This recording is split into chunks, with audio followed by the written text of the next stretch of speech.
तो स्वागत है आप सभी का अपने YouTube चैनल इतिहास तरंगिणी में।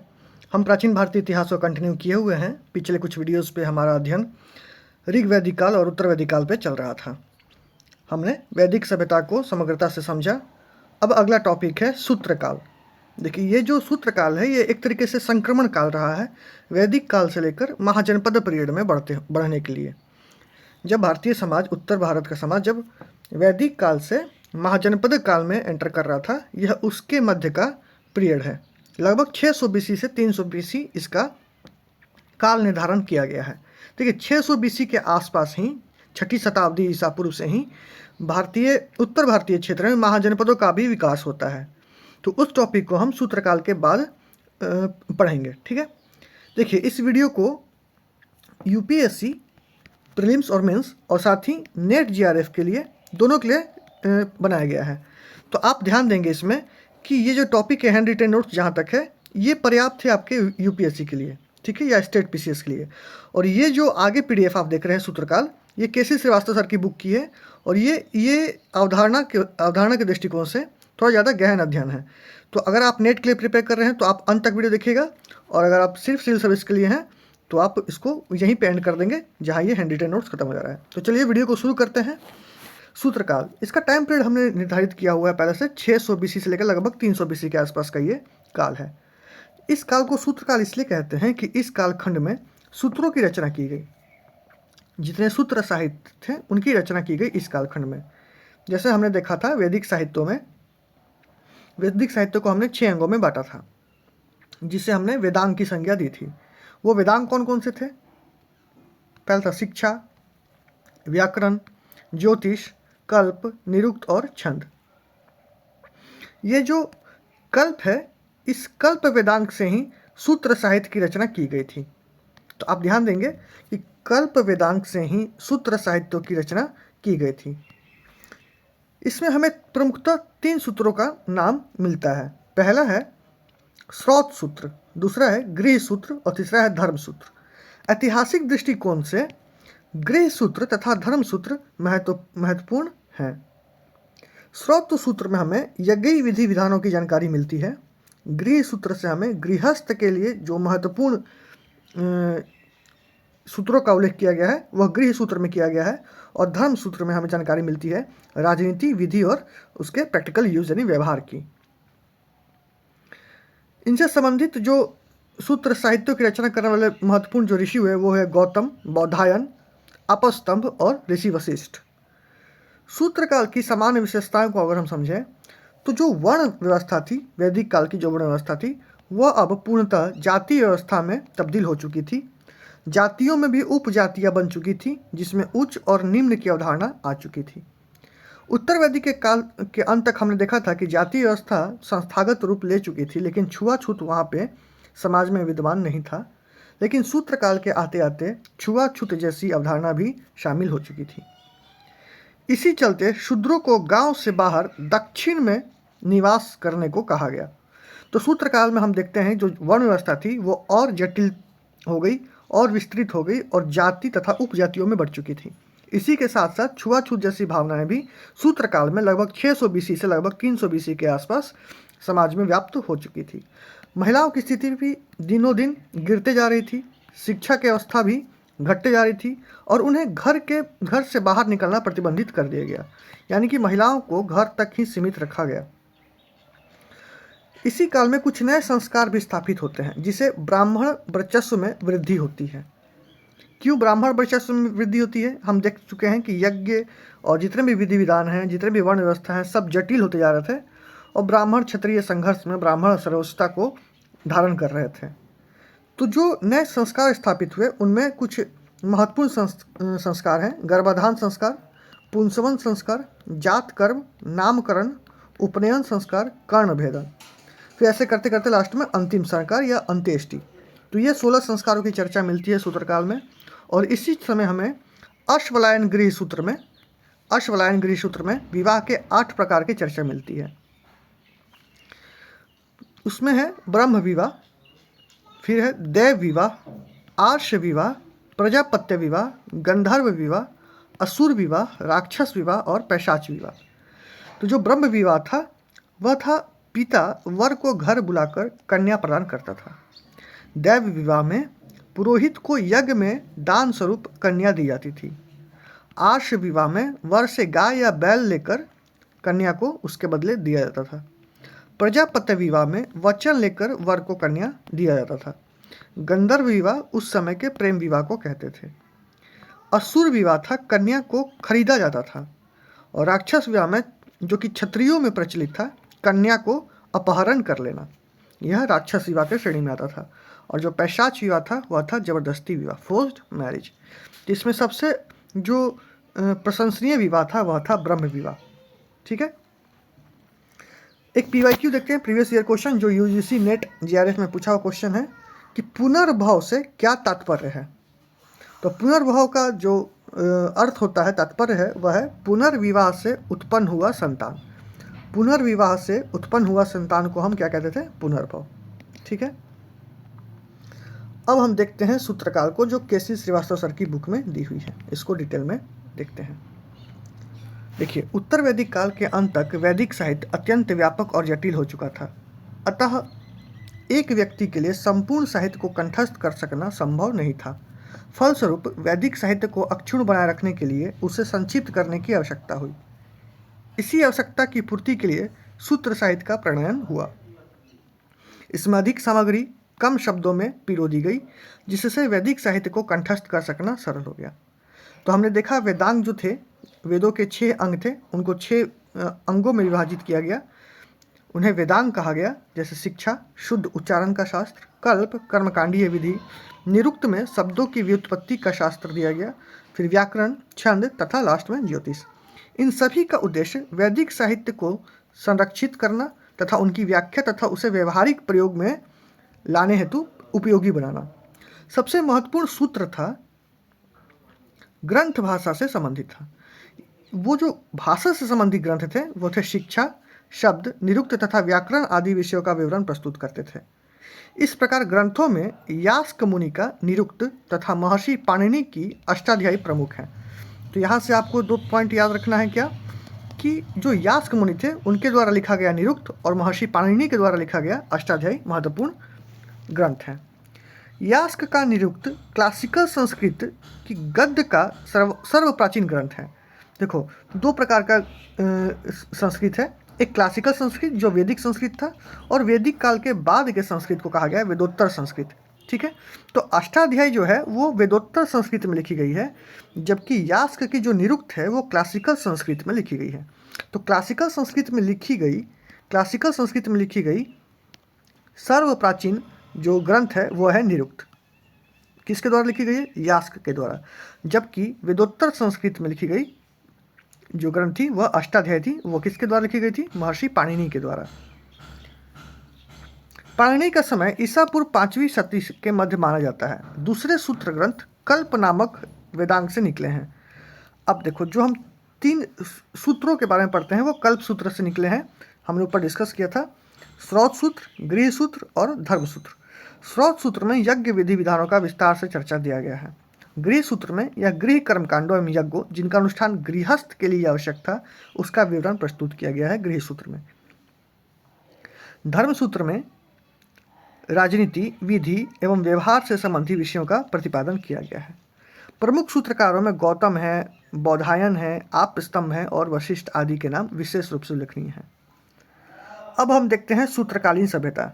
इस समय की समाज को देखेंगे, राजनीति को देखेंगे, एक एक करके दृष्टि डालते हैं सब पे। सूत्रकालीन सभ्यता 600 BC से 300 BC।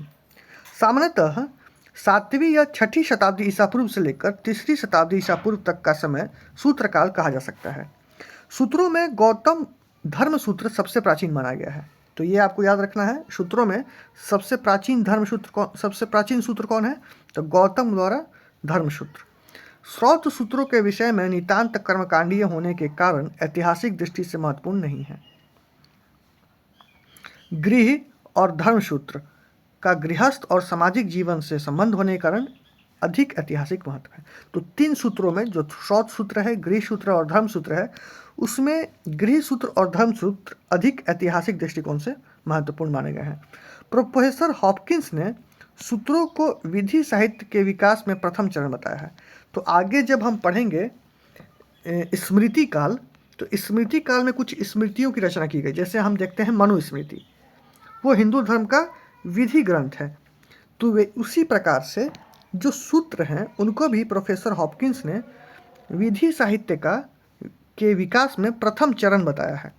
ठीक है, अर्ली स्टेज बताया है। आगे देखते हैं, उत्तर वैदिक काल के समान इस समय समाज में संयुक्त परिवार की प्रथा थी। तो हमने देखा था कि उत्तर वैदिक काल में भी संयुक्त परिवार की प्रथा थी, जिसमें जो मुखिया था वो परिवार का जो वरिष्ठ विवाहित पुरुष होता था वही होता था। तो उसी प्रकार सूत्र काल में भी परिवार कैसी थी, एक संयुक्त परिवार के रूप में संगठित थी। पारिवारिक सदस्यों के पारस्परिक संबंध प्रेम पूर्ण हुआ करते थे। कन्याओं की अपेक्षा पुत्र का महत्व अधिक था। ठीक है, गृह सूत्र में पिता के पुत्रों तथा परिवार के अन्य सदस्यों के प्रति कर्तव्यों एवं उत्तरदायित्वों का वर्णन मिलता है। तो जो पिता है, पिता का उत्तरदायित्व क्या है, उसके पुत्रों के प्रति या उसके परिवार के अन्य सदस्यों के प्रति, उसका उल्लेख मिलता है हमें कहा गृह सूत्र में। इस बात पर बल दिया गया है कि वह सभी सदस्यों के खा लेने के पश्चात ही स्वयं भोजन करे। पिता की सम्मान पूर्ण स्थिति का उल्लेख भी धर्म सूत्रों में मिलता है। सूत्र काल तक आते आते वर्णों का पारस्परिक विभेद काफ़ी बढ़ गया था। जो प्रथम 3 वर्ण थे, ब्राह्मण, क्षत्रिय और वैश्य, इनको एक साथ मिलाकर द्विज कहा गया और इन्हें शूद्रों से अलग माने जाने लगा। तो द्विज का अर्थ था जो इनका दोबारा जन्म हो सके। ठीक है, इन्हें विविध प्रकार से के करों से तथा दंडों से मुक्त घोषित किया गया। तो ब्राह्मण, क्षत्रिय और जो वैश्य थे ये द्विज कहे जाने लगे। ब्राह्मणों की सामाजिक प्रतिष्ठा अत्यधिक बढ़ चुकी थी और ब्राह्मणों को करों से और दंडों से मुक्त घोषित कर दिया गया। प्रशासन में पुरोहित का प्रभाव बहुत बढ़ गया था, उसे राजा से भी ऊपर बताया गया। गौतम के अनुसार, ध्यान दीजिएगा, गौतम के अनुसार राजा अन्य सभी वर्गों का शासक होता है, किंतु वह ब्राह्मण वर्ग का शासक नहीं होता है। ठीक है, यहाँ देखें कि आप स्तंभ जो दूसरे ऋषि हैं, उन्होंने 10 वर्ष के ब्राह्मण को 100 वर्ष के क्षत्रिय से श्रेष्ठतर बताया है। ब्राह्मण का मुख्य कार्य अध्ययन, अध्यापन, यज्ञयापन तथा प्रतिग्रह था, किंतु विषम परिस्थितियों में वह अन्य वर्णों की वृत्ति भी अपना सकता था।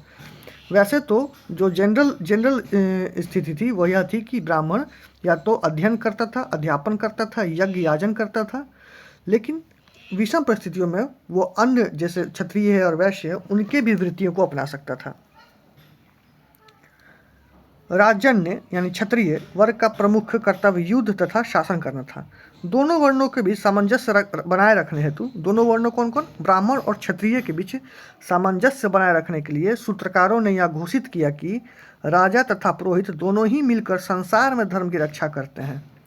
समाज में तीसरा स्थान वैश्यों का था, जो मुख्यतः कृषि, पशुपालन, वाणिज्य के द्वारा अपना निर्वाह कर सकते थे और उनकी सामाजिक एवं सांस्कृतिक स्थिति धीरे धीरे शूद्रों के निकट आती जा रही थी।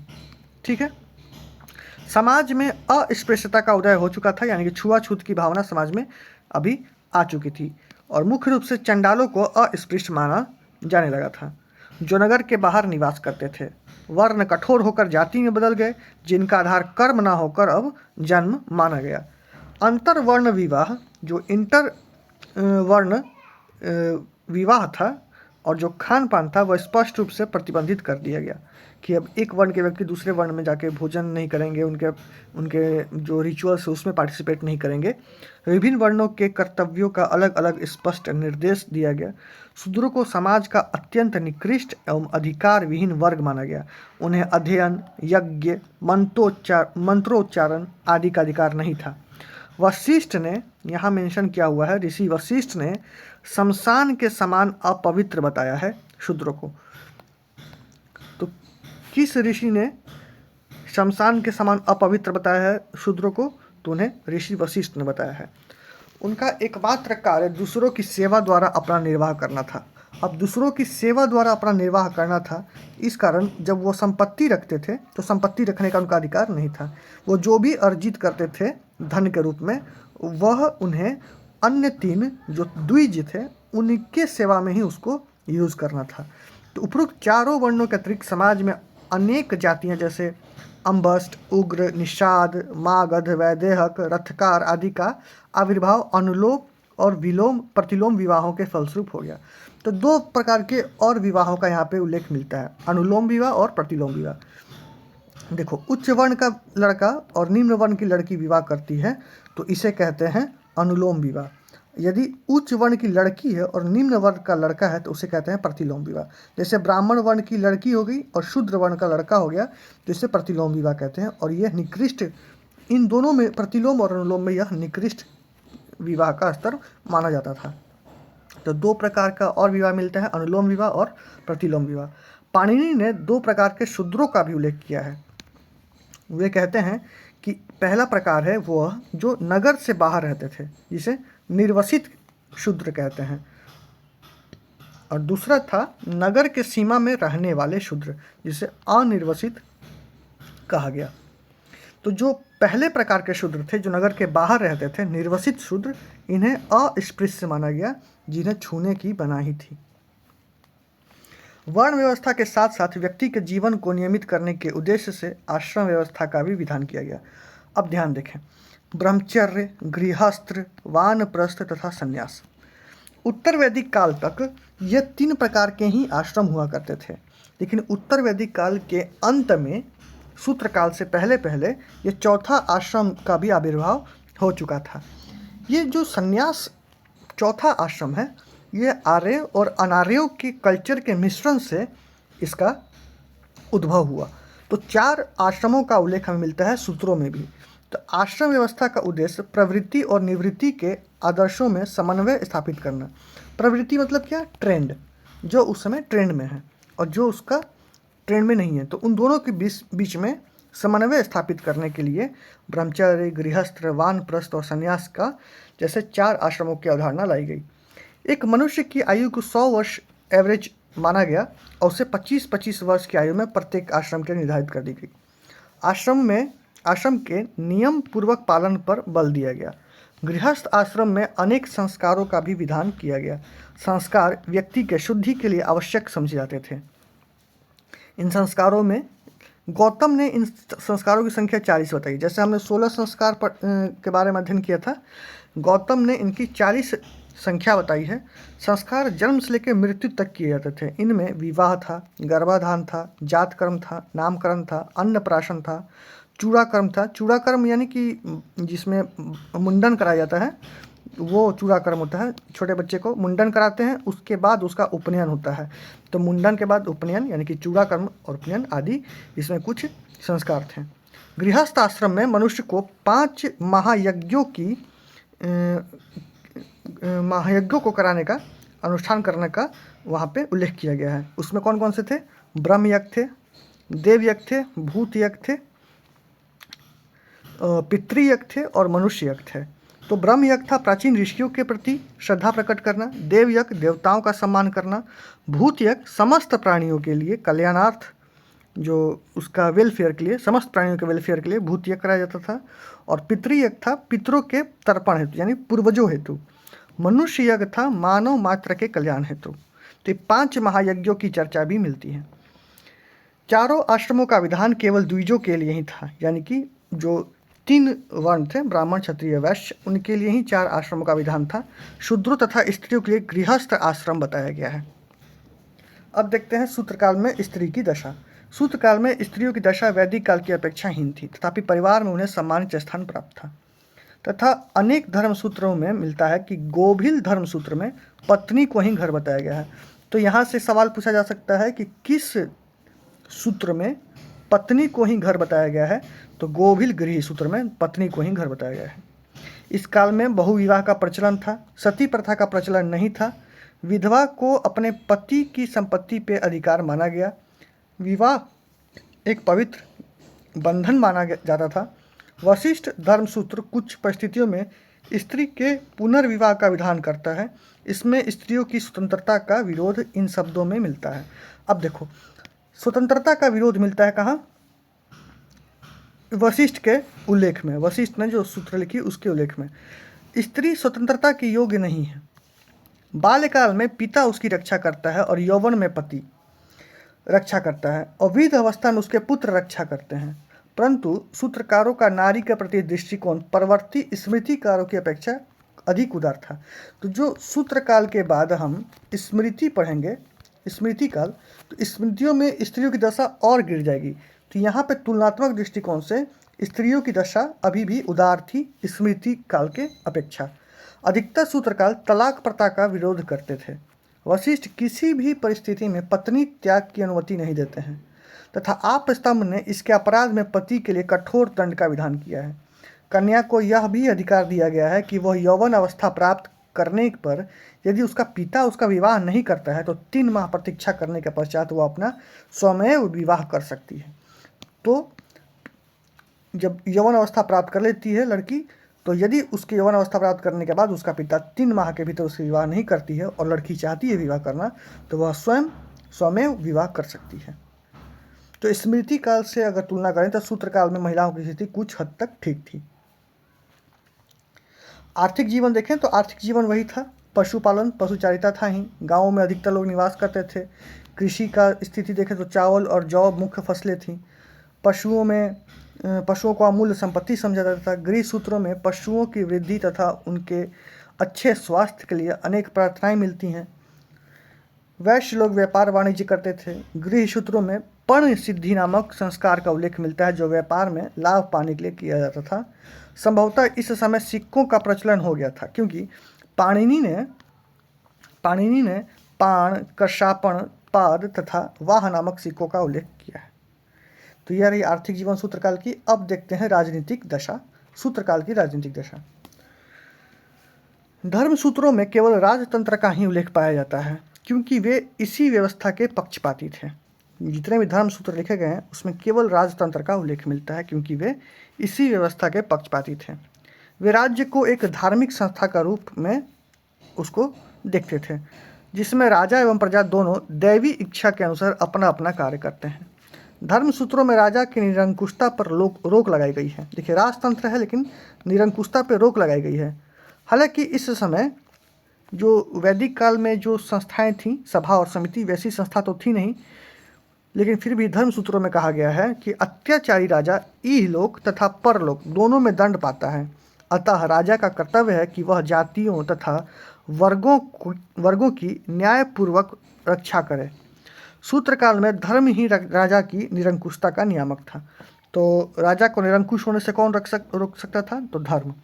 सभा या समिति जैसी कोई संस्था थी नहीं। सम्राट कानूनों का निर्माता नहीं बल्कि उसका पालक था। वह प्रजा से अपनी सेवाओं के बदले कर लेता था जो उसकी वृत्ति होती थी। बौधायन के अनुसार कर प्रजा की आय का 6वां भाग होना चाहिए था। तो सूत्रकाल में जो टैक्स लिए जाते थे वो लगभग कितने लिए जाते थे? 1/6 भाग। वशिष्ठ के अनुसार राजा अपनी प्रजा से वैधानिक करों के अतिरिक्त अन्य किसी भी प्रकार का धन ग्रहण नहीं कर सकता था। कर को राजा की वृत्ति कहा गया है। कर को राजा की वृत्ति कहा गया, वही उसका आय का स्रोत था। सम्राट ब्राह्मण पुरोहितों की सलाह पर कार्य करता था। प्रशासन में ब्राह्मणों का सर्वोच्च स्थान था। गौतम के अनुसार राजा तथा वेदज्ञ ब्राह्मण ये दोनों संसार की नैतिक व्यवस्था के नियामक हैं। यह भी कहा गया है कि राजा सभी का स्वामी होता था किंतु ब्राह्मण का नहीं। तो यहाँ पे देखें तो ब्राह्मणों को सूत्रकाल में क्षत्रियों से सर्वोच्च पायदान पर बैठाने का कार्य किया गया। शासन का एक प्रमुख विभाग होता था कर संग्रह करने के लिए। यहाँ पे धर्म सूत्र में करों की एक लंबी सूची भी मिली है। कृषि द्वारा उत्पादित वस्तुओं, व्यापार वाणिज्य की वस्तुओं, आयात निर्यात की वस्तुओं, पशुओं, फलों, दवाओं आदि सभी पर कर लगते थे। ठीक है। विद्वान, ब्राह्मण, अनाथ स्त्रियां, विद्यार्थी, सन्यासी, वृद्ध आदि राजकीय करों से मुक्त थे। ग्राम प्रशासन की प्रारंभिक इकाई ग्राम जो था वो प्रशासन की प्रारंभिक इकाई थी और ग्रामीणी गांव का मुखिया होता था। अब इस बात पे संशय है कि ग्रामीणी जो था, जो गांव का मुखिया था, वो नियुक्त होता था या गांव के द्वारा ही चयनित होता था, ये स्पष्ट नहीं है। ठीक है। तो ये स्थिति थी सूत्रकाल की राजनीतिक दशा की। तो हमने केशव श्रीवास्तव सर की बुक को भी एक बार डिटेल में देख लिया, लेकिन जो इम्पोर्टेंट पॉइंट थे हमने ऊपर हैंड रिटन नोट्स के फॉर्म में मेंशन कर लिया था। मिलते हैं अगले वीडियो में महाजनपद पीरियड के साथ। तब तक के लिए धन्यवाद।